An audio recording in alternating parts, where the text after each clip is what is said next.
হিয়াৰামঠো জুবিন গাৰ্গৰ ন্যায় বিচাৰি হাতে হাতে প্লে কাৰ্ড লৈ ৰাজপথলৈ ওলাই আহিল দুলিয়াজান মহাবিদ্যালয়ৰ ছাত্ৰ-ছাত্ৰী।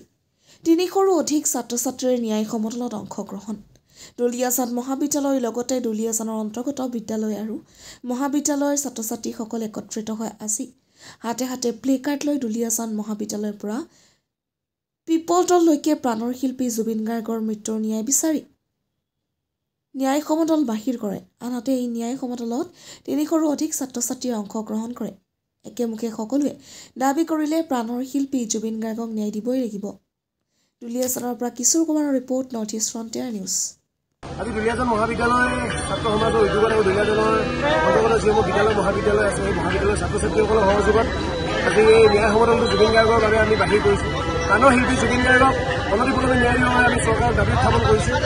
কাৰণ আমি দেখা পাইছোঁ যে যোৱা কিছুদিনৰ পৰা বিভিন্ন ধৰণৰ কিছুমান অনাৱশ্যকীয় কথাত চৰকাৰে আমাৰ লগতে নিজৰ ৰাইজৰ তেওঁলোকে বেলেগ দৃষ্টিগোচৰ তেওঁলোকৰ জুবিন গাৰ্গৰ পৰা দৃষ্টিগোচৰ অঁতাবলৈ তেওঁলোকে চেষ্টা কৰিছে। বিভিন্ন ধৰণৰ বেলেগ বেলেগ কিছুমান কথা তেওঁলোকে আমি টপিকটো কিবা ডাইভাৰ্ট কৰোৱাৰ দৰে কিছুমান এনেকুৱা ধৰণৰ পৰিস্থিতি কৰিছে। টপিক ডাইভাৰ্ট নকৰি মূল টপিকলৈ আহক আৰু জুবিন গাৰ্গক ন্যায় প্ৰদান কৰক। কাৰণ জুবিন গাৰ্গ আমাৰ প্ৰাণৰ শিল্পী, অসমত নহয়, ব্ৰহ্মপুত্ৰত নহয়, বাহিৰৰ দেশত গৈ সাগৰত তেওঁক অৱহেলা কৰি তেওঁৰ মৃত্যু হৈছে। গতিকে ডাইৰেক্ট মাৰ্ডাৰ নহ'লেও ইনডাইৰেক্ট মাৰ্ডাৰ নেগলিজেন্সত তেওঁৰ মৃত্যু হৈছে। উচিত ন্যায় প্ৰদান কৰাৰ বাবে আমি দাবী জনাইছোঁ।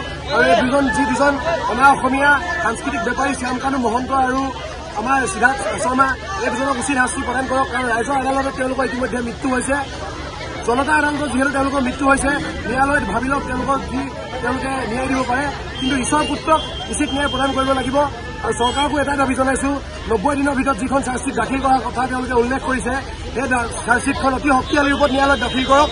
আৰু অসম চৰকাৰে, দিল্লীত তেওঁলোকৰ চৰকাৰ, ইয়াতো তেওঁলোকৰ চৰকাৰ, যদিহে জুবিন গাৰ্গ ডাঙৰীয়াই ন্যায় নাপায়, অনাগত দিনত কিন্তু পৰিস্থিতি ভয়ংকৰ মুখামুখি হ'বলৈ তেওঁলোকে সাজু নহয়। এই ক্ষেত্ৰত মই আমাৰ চৰকাৰৰ দুখ বুলি ক'বলৈ যাম, কিয়নো আমাৰ চৰকাৰ থকাৰ স্বত্তেও এতিয়ালৈকে আমি ন্যায় পোৱা নাই। আমি বুলি নহয়, আমাৰ অসমৰ প্ৰত্যেকজন নাগৰিকে ন্যায় পাব লাগে। কাৰণ জুবিন দা কেৱল জুবিন দা নহয়, জুবিন দা আমাৰ জুবিন দা হয়। গতিকে এই ক্ষেত্ৰত আমি আমাৰ ছাত্ৰ সমাজ ওলাই আহিছোঁ। আৰু আমাৰ ছাত্ৰ সমাজ ইয়াত আঁচনিলৈ ওলাই অহা নাই। আমাৰ ছাত্ৰ সমাজৰ এটাই স্পষ্ট কথা, আমাক ন্যায় লাগে।